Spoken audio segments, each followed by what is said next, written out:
Que el Señor les bendiga, queridos hermanos. Estoy muy emocionada, hay mucho gozo en mi corazón el poder compartir en el día de hoy la palabra de Dios, en poder juntos escudriñar las Sagradas Escrituras y dar un paso más en este camino de fe junto a usted que me está escuchando en este momento. Y la verdad que hoy es un día especial para todos nosotros porque como pueblo de Dios tomamos la cena del Señor y podemos compartir este momento tan sublime de profunda introspección, de redención, de gracia y por sobre todo de muchísimo amor. Y en este día pensaba, no dejaba de pensar en este momento en el que tomamos el compromiso de compartir el pan y la copa como pueblo de Dios en comunión con la Santísima Trinidad y con todos los santos, y pensaba en la figura increíblemente hermosa de nuestro Señor Jesucristo, y hoy de Él vamos a hablar porque realmente Él es hermoso y tiene una palabra de bendición para cada uno de nosotros.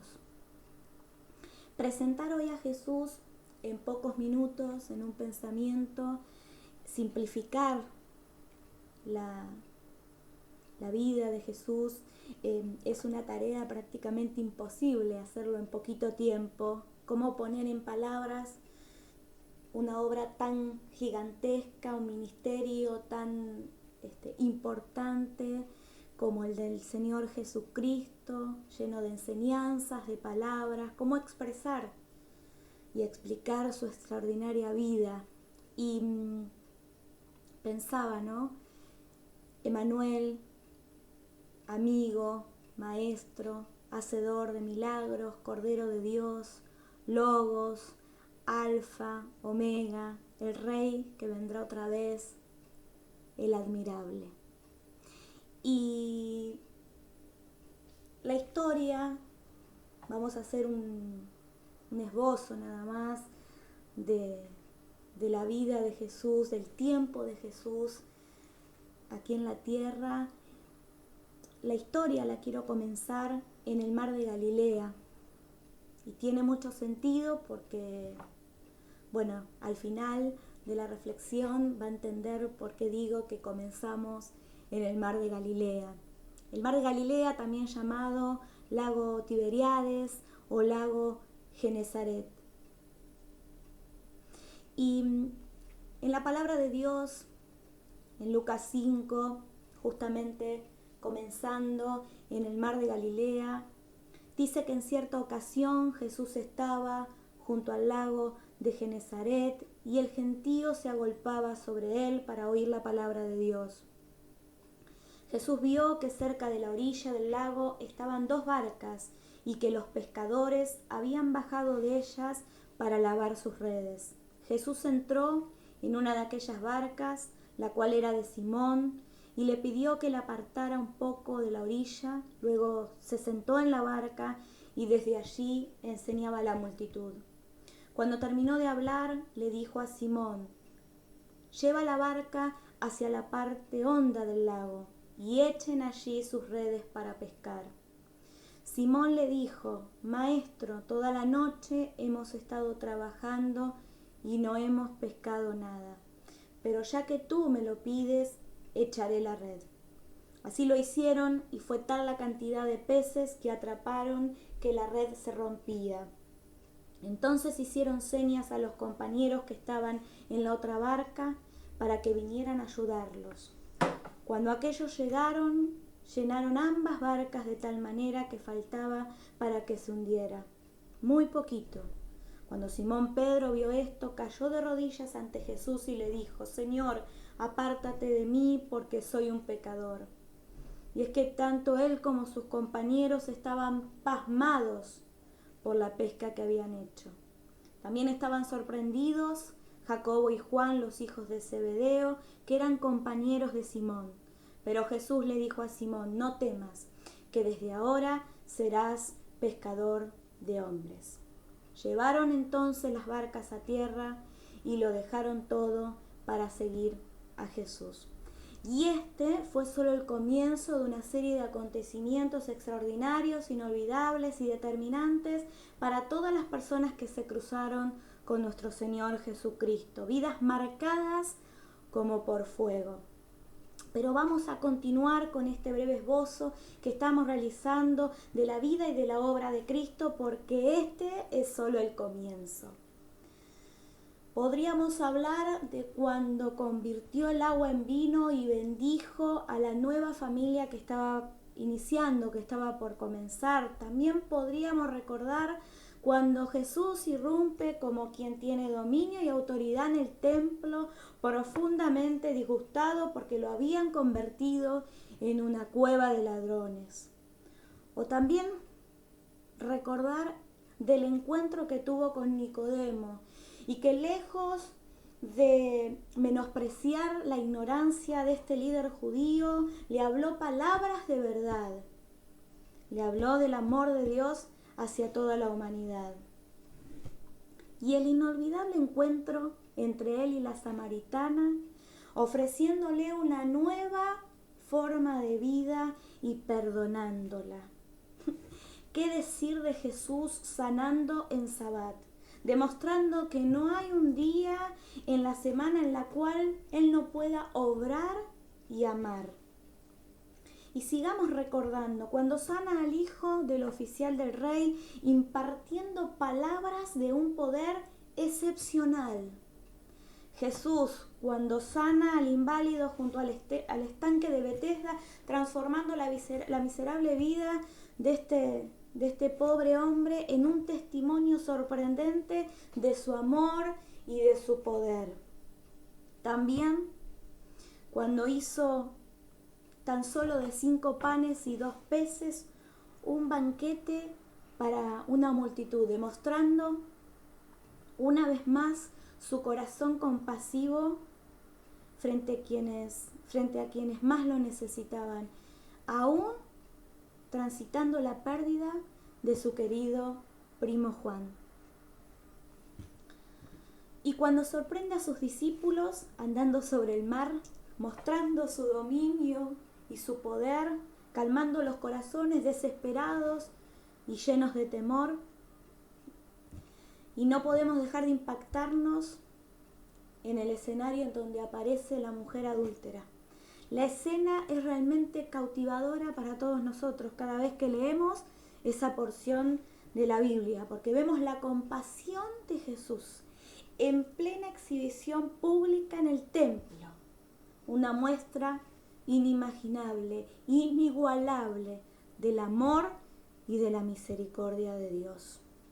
Incomprensible, ¿no?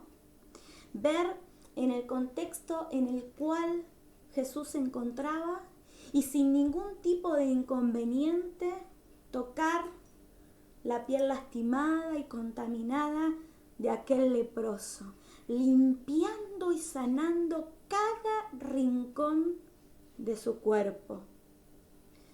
Supremo, aleluya, absolutamente deslumbrante, callando el viento, calmando las aguas del mar, y se escuchaba el murmullo: ¿quién es este que aún el viento y el mar le obedecen? Sí, fue grande el asombro de los habitantes de la región de los Gadarenos al escuchar de la boca del ex endemoniado las grandes cosas que había hecho Jesús por él. Y la escena de Jesús ciñéndose una toalla y lavando los pies de sus discípulos, incluso lavando los pies de aquel que lo iba a traicionar.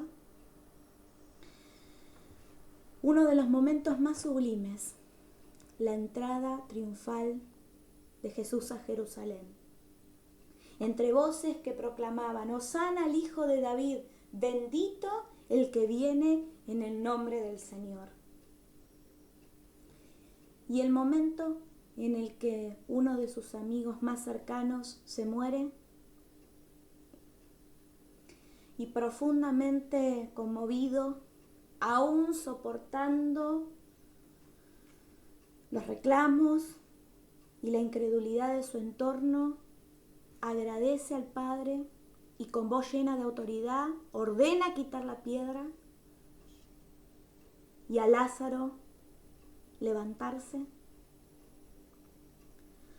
¿Cómo olvidar la oración poderosísima que aparece en el Evangelio de San Juan, en donde eleva un clamor a los cielos, implorando, suplicando la santificación y la unidad de la Iglesia de Cristo, implorando por aquellos que íbamos a creer?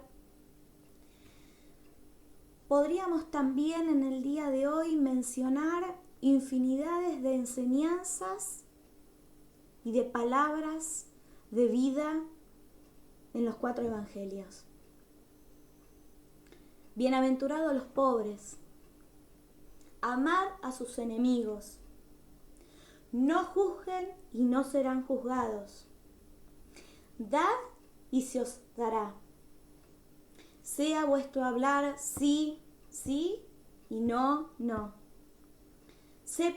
No sepa tu mano izquierda lo que hace tu derecha. No podéis servir a Dios y a las riquezas.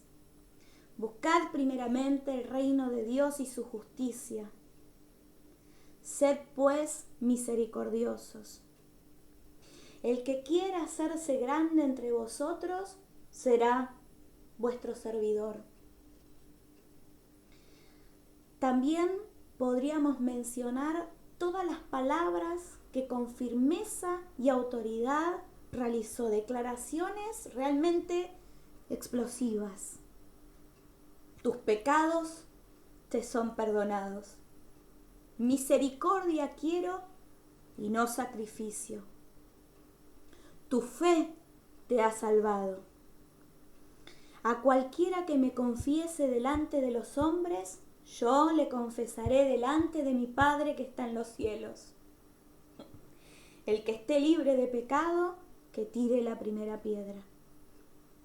El Hijo del Hombre es Señor del día de reposo. Todo el que hace la voluntad de mi Padre que está en los cielos, ese es mi hermano y hermana y madre. Dejad a los niños venir a mí.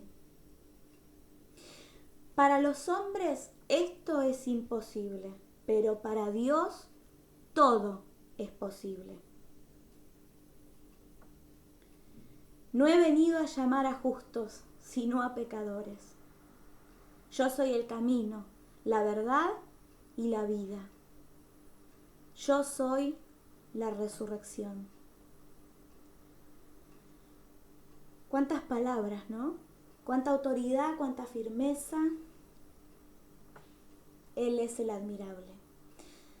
También te invito a observarlo a Jesús allí, clavado en la cruz, brindando el perdón a quienes no lo merecían.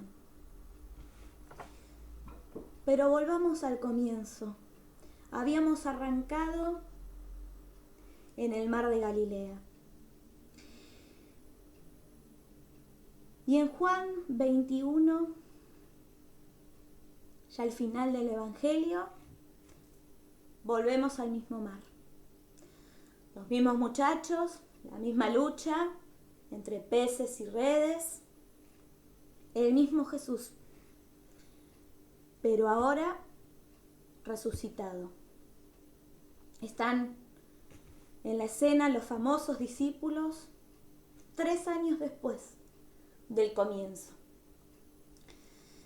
Y los muchachos tienen una noche de pesca que resulta ser una decepción, un chasco.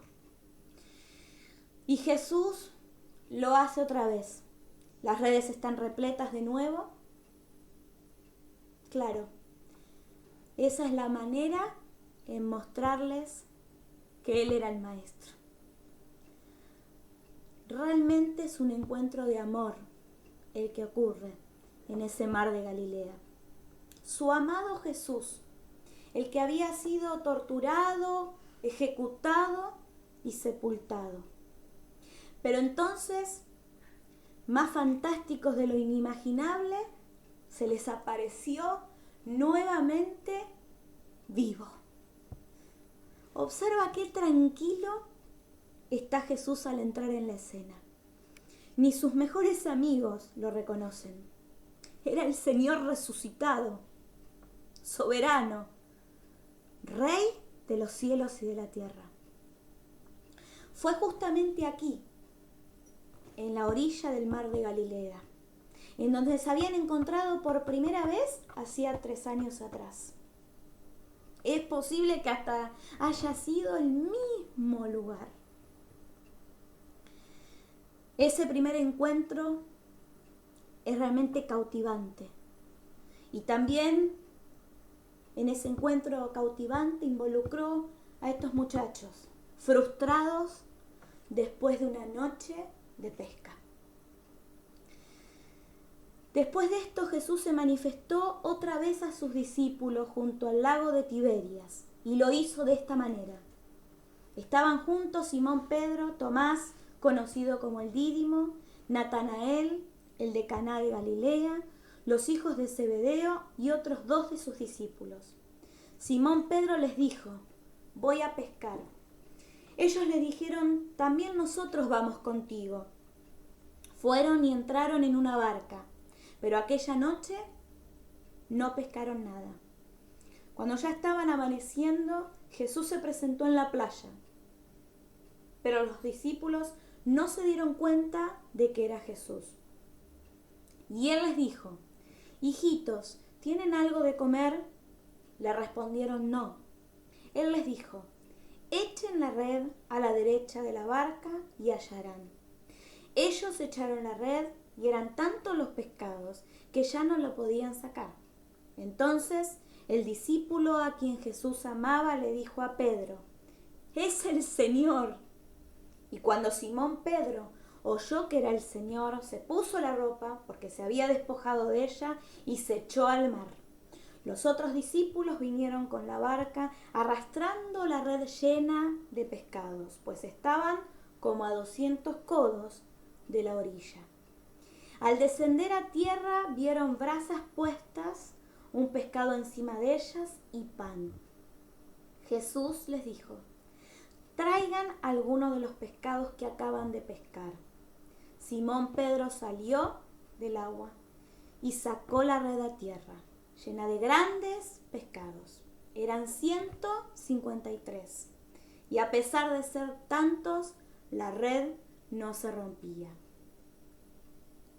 Jesús les dijo: vengan a comer.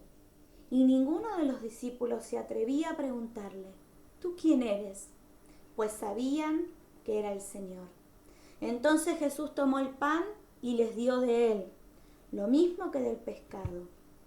Esta era la 3ª vez que Jesús se manifestaba a sus discípulos después de haber resucitado de los muertos.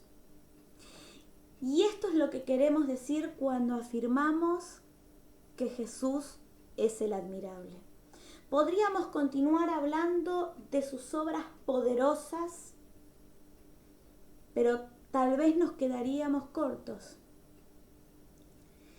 Porque sobre todo, en todo lo que hemos recorrido rápidamente, podemos saber, entender y creer que Jesús es el admirable por la forma en que tuvo, en que tiene y en que tendrá de amar a sus hijos, de amarnos, de amarte.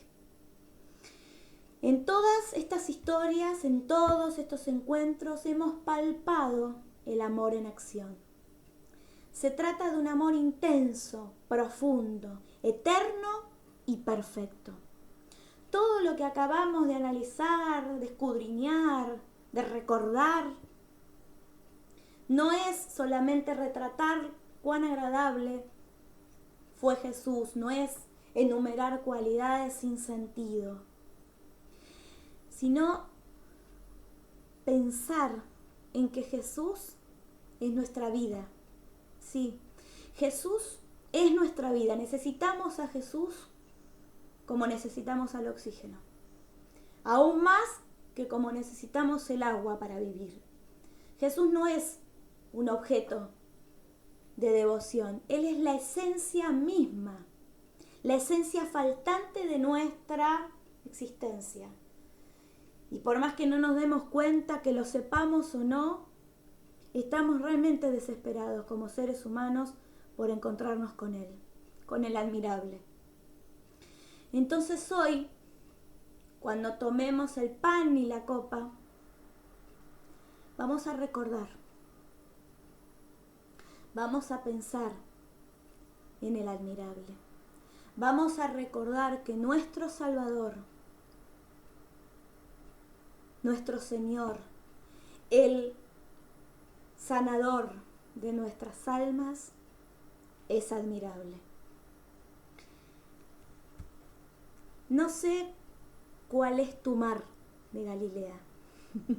Si estás en el principio, si estás en el medio de la historia con el Señor, o si volviste al mar de Galilea. Donde estés en este día, hoy como pueblo de Dios, como hijos de Dios, vamos a tomar el pan y la copa. Y vamos a reconocer en este acto el profundo amor que tiene Jesucristo con nosotros. Y cuando pensaba en la palabra que tenía que compartir, obviamente, como les dije hace un momento, venía a mi mente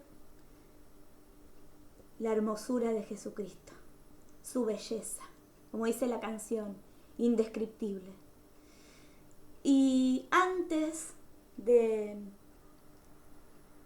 pensar en la palabra admirable, que fue un término que podríamos decir inspiró toda esta palabra, el Señor me hacía acordar de una alabanza preciosísima que simplifica un poco todo lo que veníamos hablando. Y quiero hoy leérselas.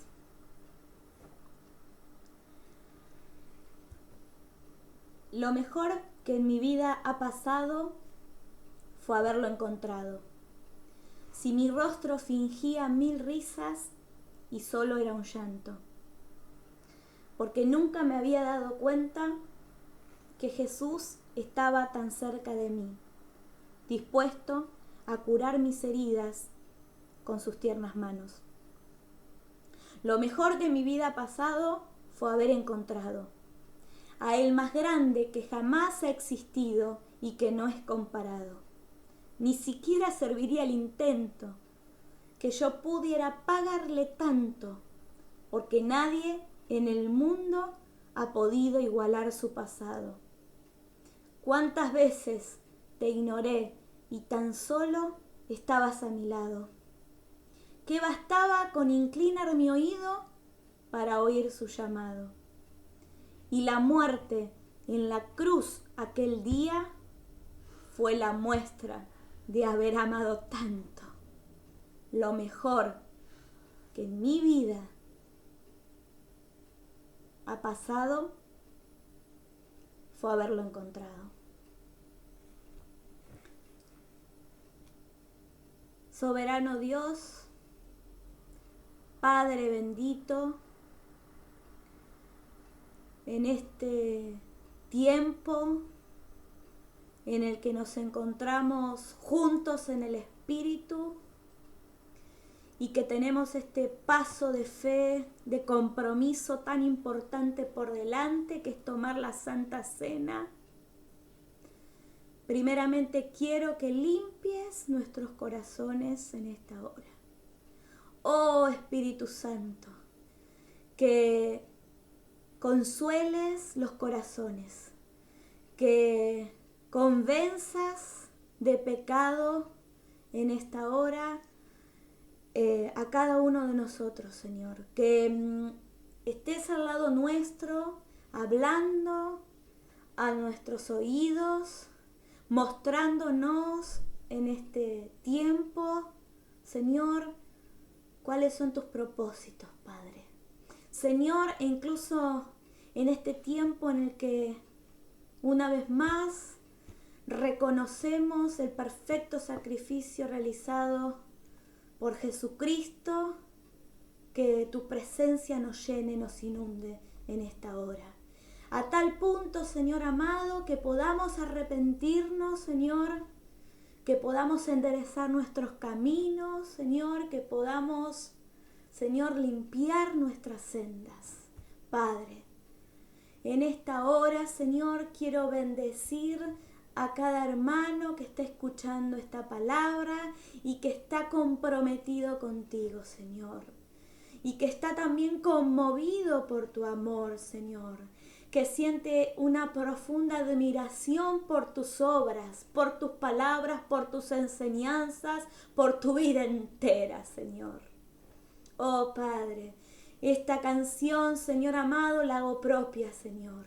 Sí, reconozco que lo mejor que en mi vida ha pasado, lo mejor que en mi vida ha pasado fue haberme encontrado contigo, Señor.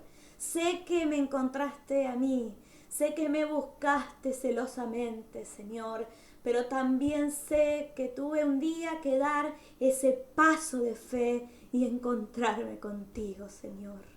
Quiero, Señor amado, que esta Santa Cena tan especial, que sé que es a la distancia, Señor amado, pero es tan especial y es especial porque lo anhelábamos, Señor, de todo corazón. Anhelábamos, Señor, tomar el pan y la copa, todos juntos, Señor, en espíritu y en verdad, Señor.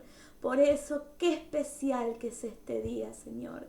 Es muy especial y mi corazón está lleno de gratitud y de gozo, Señor. Quiero dejar este día en tus manos, Señor amado, y gracias, Señor, porque una vez más nos dices y nos muestras que eres admirable. Amén y amén.